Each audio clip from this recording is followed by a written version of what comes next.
Another Hog Zone with Locked On here, Alex and Nick. Yeah, we're discussing. back. Yeah, we are. And unfortunately, new week, same story. Though this time, I guess the chapters may be a little bit different, though it all led to the same outcome. Yeah. I think just right off the bat, first and foremost, penalties. Well, I guess I should say 38-35, the final. Arkansas loses to Mississippi State. But penalties, the story of this game. 18 for 193 yards. Yeah. That's a school record. Mm-hmm. Also, Arkansas had 194 passing yards. And I know kind of the ongoing joke in this show is that I don't know how to math, but I know that that is just 1 yard more. It's close. Than Arkansas had, or 1 yard less rather than Arkansas had passing penalties, in penalty yards. So that's, I guess we just start right there because that is it. Yeah, it's disappointing, and I think it goes two ways. One can be true in saying that, maybe there was a little bit of a ref show. Maybe there were a few things that didn't deserve to be called, frankly. But that many also goes on the team. Obviously, you can blame some of it on the refs, and I'm sure fans who were at the game want to do that. There was lots of booing. Some of it was justified. Some of it wasn't. Like, you can't have that many penalties in a game. You can't have that many mental mistakes. And it wasn't one person. It wasn't the same penalty. It was just multiple things by multiple people, including your own interim head coach. Yeah, right. Who just did that, So. Yeah, it's insane to me that, like, there were that many calls. To your point, at some point, it's like, yeah, this isn't great. Like, the refs, I might be in the minority on this one here, Nick, but I actually thought they got a lot of the calls right. I thought the majority of the calls were right. I'm scared to say that, but exactly. You said it, not me. So you're safe, you're good. Plus you're in Little Rock, you avoid the brunt of it. But yeah, the officials, 18 is excessive. I think Arkansas was averaging maybe 5 or 6 per game. And also Mississippi State only had maybe 3 or 4 last time I checked. I could be wrong on that number, but that's a big differential.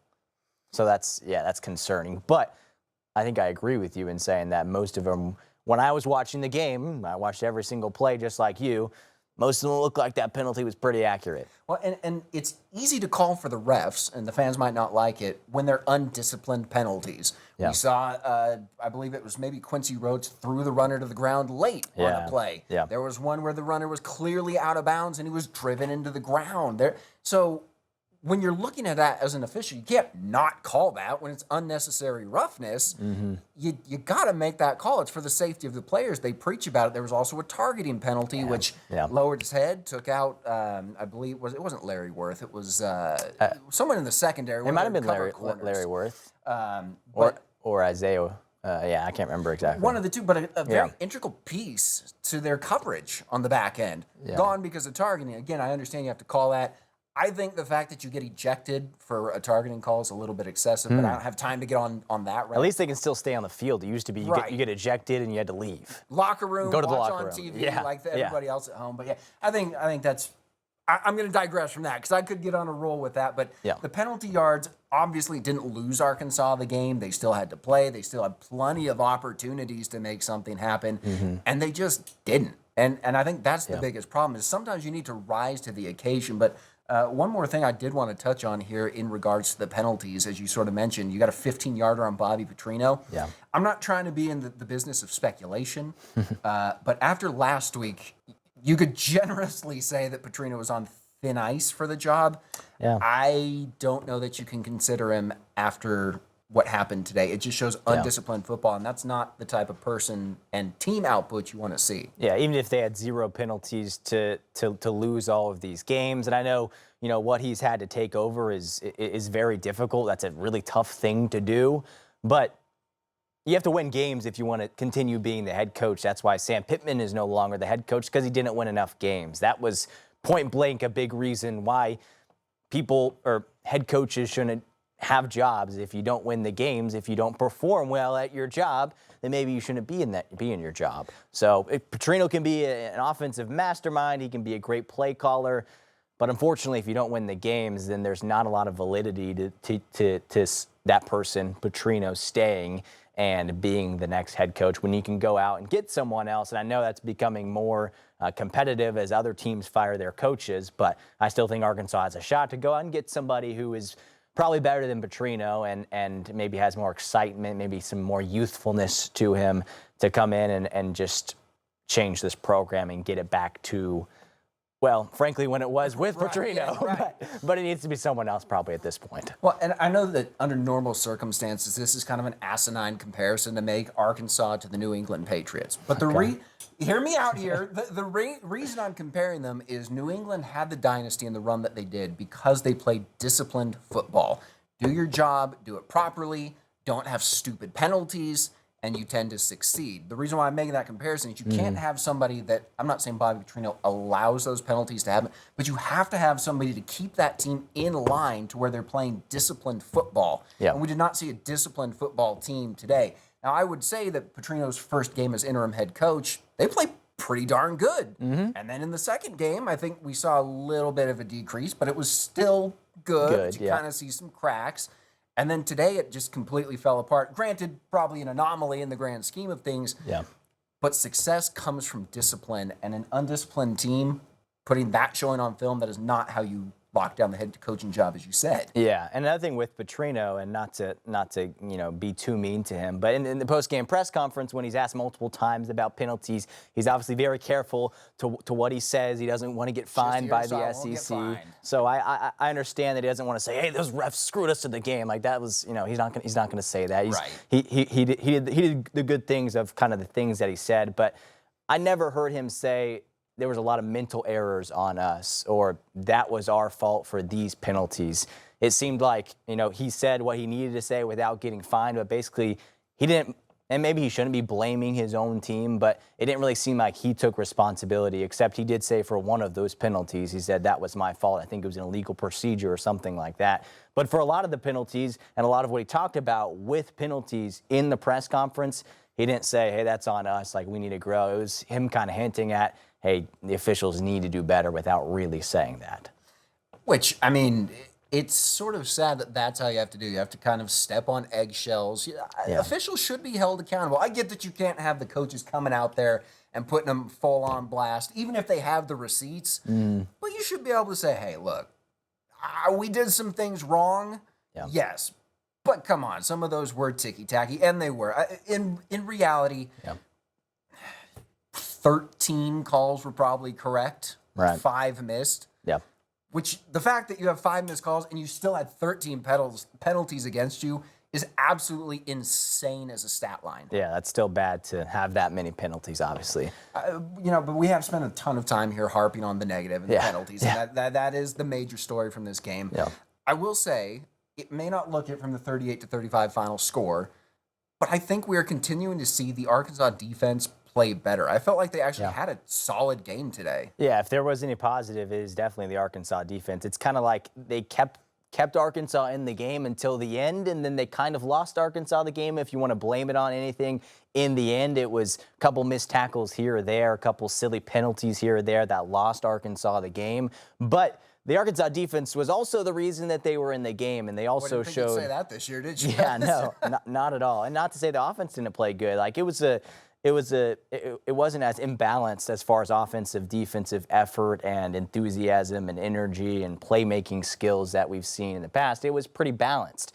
But unfortunately, it was balanced mid, balanced average. Both of them are just average. None of them was like really good or really bad. And the defense had some bad moments, but they also had a lot of really good moments. Well, I mean, just looking at the stat line, they allowed 106 rushing yards. That's good. That's pretty good. And then you look at the passing, 282 passing yards. That's not a bad performance going down here. Third down efficiency, 6 of 14 they held the Bulldogs to. Yeah. So the Arkansas defense kept them right in there. And I think consistently since Petrino took over, since the changes with the defensive coordinator, I think you're seeing a better defense. They seem to be rallying to the ball more, which was something Petrino said that they needed to work on. And Nick, my gosh, we saw another turnover today. That's true. They're getting turnovers again. We got another interception. Yeah, that was good. Which, if I'm going through the game right, I believe they paid off in points. I think it led to a touchdown, yeah. I believe that was at good. the end of the third quarter. They got the ball, picked it off.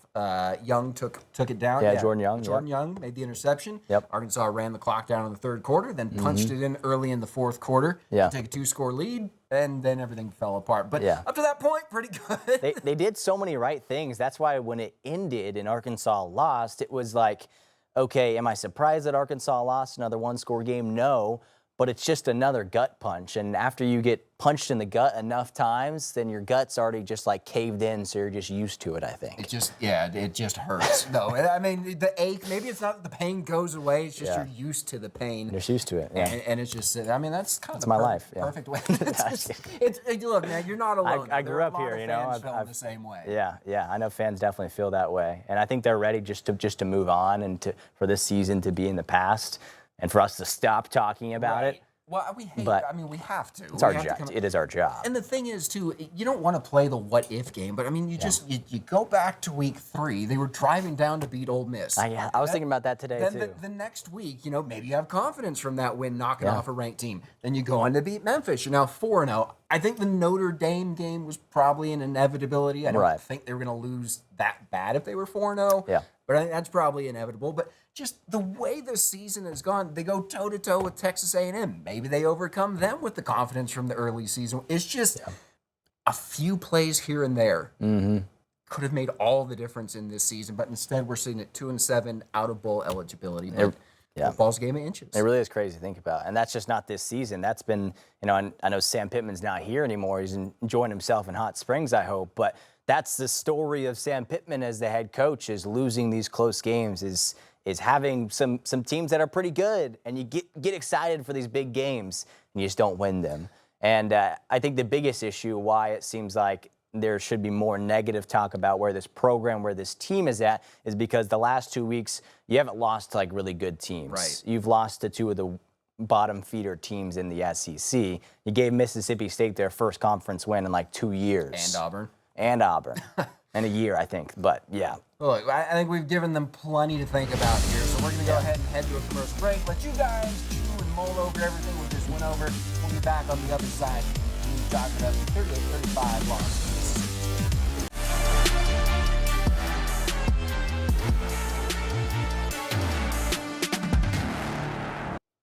And we're back on Hog Zone. Alex Stewart, Nick Luttrell.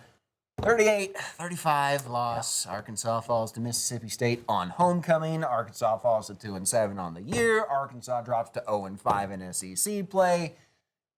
I think that's it. Did I miss any? That's all pretty bad. I don't know if that's what you're going for. No bowl eligibility? Yeah. Larry the bowling ball won't be out. No, he will not. Maybe Sam took that with him to Hot Springs. He probably took it and threw it in the lake, I wonder if he's a good bowler. Maybe. I don't know if I see him being the most athletic, sporty person. I mean, you don't have to take it. I wonder if he plays with the bumpers up. Maybe help out. He probably does. Well, with his new hip, he's probably pretty good. He could be good. He could be good. We'll give him credit for that. He could be good at bowling. All right, look, we're just avoiding the inevitable. We got to talk Hogs football. We know that, but we're trying here, folks. It was a rough day. I don't know that you'd call it a bright spot, but it certainly didn't take any. It didn't bruise the game. Would be the play of Taylor Green. Yeah.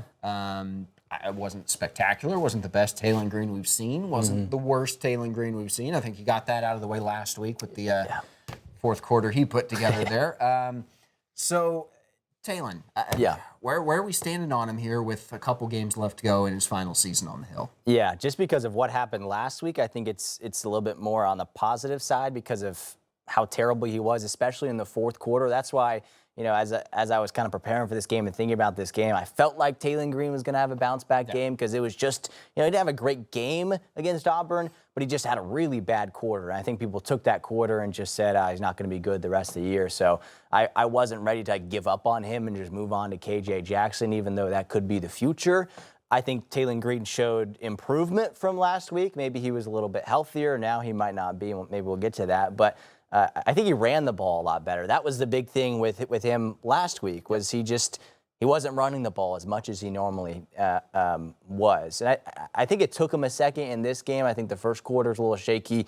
He was oddly just standing still in the pocket instead of like what he normally does is stand there for 2 seconds and then run backwards and then run for 50 yards somehow, right? That's what he normally does. But in the first quarter, he was standing there awkwardly and he like threw it away. Well, he threw it away. It's like that was different than what he normally does. That actually could come across as another silver lining to this game is the offensive line gave him quite a bit of time in the pocket early. It wasn't a case of, and I don't know, I'd have to go back and watch the all-22 film.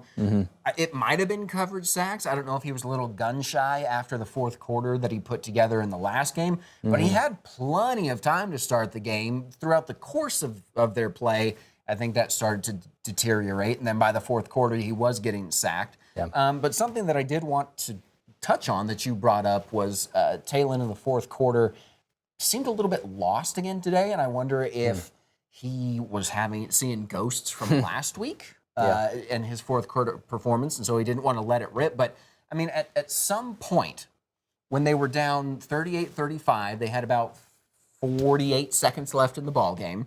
You need a field goal to tie. You had all 3 timeouts. You could drive down. You could score a touchdown. You win. There were situations, it's like, look, man, you just got to rip it. Like, at this point, you're trailing. There were a couple seam routes. He could have just put his foot on the ground. That last drive was bad. And ultimately, in the end, we probably should have said this to start out, Taylor Green took a pretty hard hit. Don't want to speculate. It looked like it might have been concussion. Yeah, as soon as he got hit, he took off his helmet, and you could tell just by the way he wasn't moving much that it was possibly shoulder, neck area. So we definitely want to wish him a speedy recovery and hope that he's out there. He'll have the bye week to get that together. But prior to that, he looked very unsure of himself. And I've kind of noticed that throughout the last few weeks as we've gotten into SEC play and he's seen better teams, is that it's almost like if you can take away his first read, maybe his second read, he's not quite sure what to do. Like during his drop back, it's not 1, 2, 3, check down. 1, 2, throw it to 3. If you can take away those first 2, he wants to run because that's his comfort zone. Yeah. I think they should draw up more plays to get him to run. I think that's what they did a lot in today's game. You mentioned just under 200 yards passing for Taylor Green. So he obviously needs to, obviously he can pass the ball. He's great in that area. Maybe great's not the right word. He's good at that area sometimes, but he's naturally just a really good runner. And when he protects the football, he's one of the better running quarterbacks in the SEC. To your point about game plan, 17 carries, 46 yards, 1 touchdown, passing 19 of 31, 194 yards, 1 touchdown. But going back to the running, we did see the running game come back, which was nice. Taylor contributing. Mike Washington also, 19 carries, 116 yards, touchdown for him. They look good when they run the ball. That's their bread and butter. And another thing real quick, you mentioned offensive line earlier. Caden Kittler was out in this game. I don't know if he played at all, if he was one of the offensive line. They moved some guys around a little bit. Cash Courtney was the starting center, or he came in at some point. I can't remember. Marion Harris didn't play. Shaq McCroy didn't play or got hurt at some point. Shaq got hurt in the course of the game, but he was starting for Harris. Yeah, that's right. And then Caden Kittler was inactive for today's game. So Cash Courtney, a freshman, playing for a little bit of the time at center, and then I think maybe in Kavion Broussard as a third-string right tackle. So they had a lot of guys there mixing around. For it to have, so many young guys, I think they did a good job. Oh, absolutely. Especially early, like we were saying, Taylor Green had time to pass the ball. Some of those running lanes for Mike Washington were huge. They did very good. And honestly, we should have known, we talked about it last week, that all 5 Arkansas linemen had started every single game since the start of the regular season together. As soon as we mentioned it, 2 of them. Remember someone mentioned that at the press conference a couple weeks ago, and Petrino was like, knock on wood. Yeah, probably should have knocked a few more times. Yeah, so. Didn't work out. Yeah, so we'll take some responsibility in the media. Probably shouldn't have talked about it, but we'll talk about what's upcoming for the Hogs here as they close out the regular season, coming up after the break.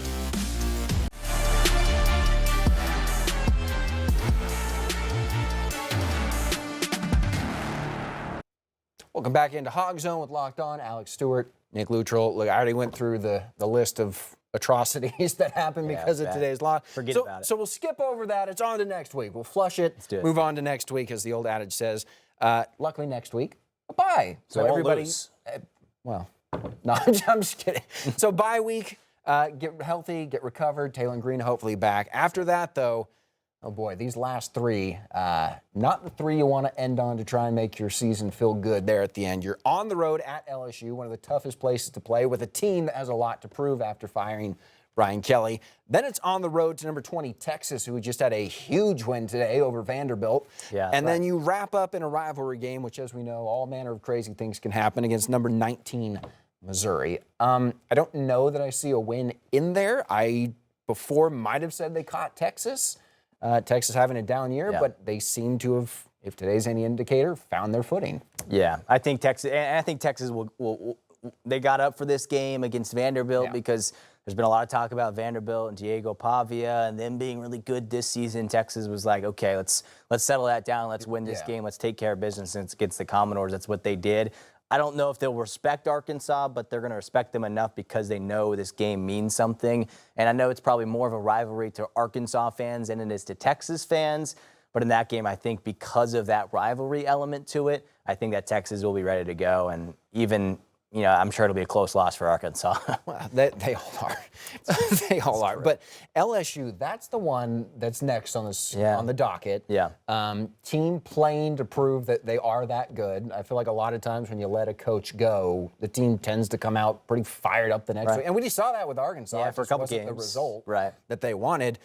But I mean, that LSU team, despite their record 5-3, is just as deadly as any team in the country. Garrett Nussmeier, I mean, they're wide receiver. They've got guys that'll stretch you down the field. And the thing that scares me, Nick, is we saw the Bulldogs receivers today beating Arkansas on deep routes. They just weren't connecting. LSU's not going to miss. Yeah, and LSU is certainly scary offensively, obviously, with Nussmeier. He hasn't been as good as people thought he was going to be for this season after having a really good season last year. He was like a top 3 Heisman candidate in the preseason. He's not lived up to that at all. So that does not say their offense isn't good, because it definitely is, but their defense is really what scares me. I think what really will probably shut down Taylon Green. We'll see what kind of, it's nice Arkansas has a bye week. It's maybe nice LSU plays Alabama the week before they play Arkansas. So maybe that helps them out if they're, what if they beat Alabama? Right. Could be motivation, or it could be kick them down. And it is a morning game, I will say. It's an 11 a.m. or a noon game in Baton Rouge, so that helps Arkansas in their favor instead of playing a night game in Baton Rouge. Well, then we were going to try and get into coaching and who might come to the Hill, looking even further beyond that. Chaotic. But we're running out of time. We got 30 seconds left. Though I will say, as a quick note, it might not be Rhett Lashley. He just led SMU to an upset over Miami today, so we might take his name out of consideration. Yeah. Bobby Petrino out. It's getting interesting. Yeah, and Lashley also just signed a new contract with SMU to be a very highly paid coach. So maybe not Petrino, maybe not Lashley. We'll see. We'll see what the future holds. Arkansas 2-7 on the year. It's a tough one. We'll see you next week to talk about it on the bye.